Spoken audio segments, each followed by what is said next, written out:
Maithili express की शानदार प्रस्तुति।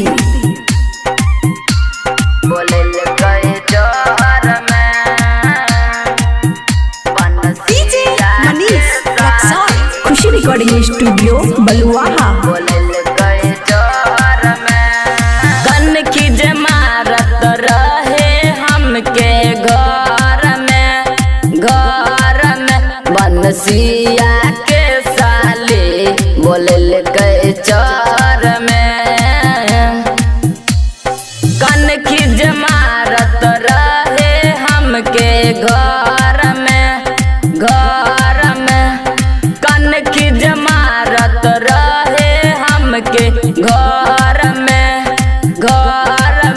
बनसिया के साली बोलल के चर में। बनसिया के साली बोलल के चर में।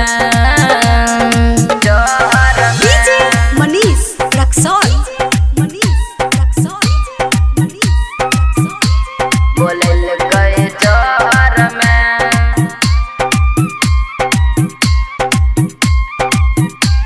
बोलल के चर में।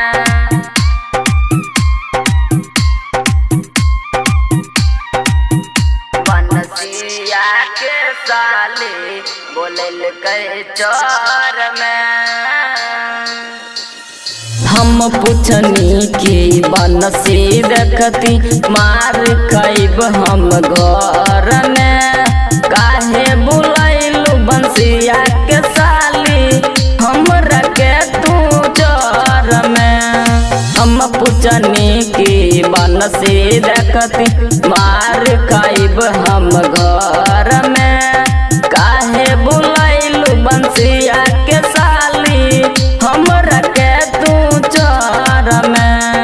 कहता रे जीजा बट ननिहार में कहता रे जीजा बट ननिहार में बनसिया के साली बोलल के चर में। बनसिया के साली बोलल के चर में। बोलल के चर में।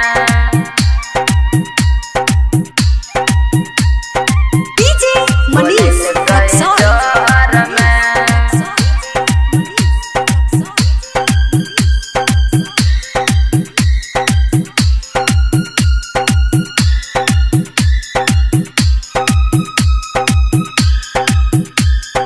खुशी रिकॉर्डिंग स्टूडियो बलुआहा।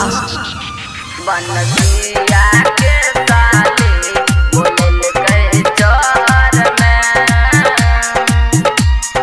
राइटर बिन बिहारी कहै छौ ऊपर नीचा जब देखता गाँव में बेइज्जत हो वीर यारवा बचतौ ना इज्जत। राइटर बिन बिहारी कहै छौ ऊपर नीचा जब देखता गाँव में बेइज्जत हो वीर यारवा बचतौ ना इज्जत। सबसे बढ़िया चले जो ननिहार में सबसे बढ़िया चले जो ननिहार में बनसिया के साली बोलल के चर में। बनसिया के साली बोलल के चर में।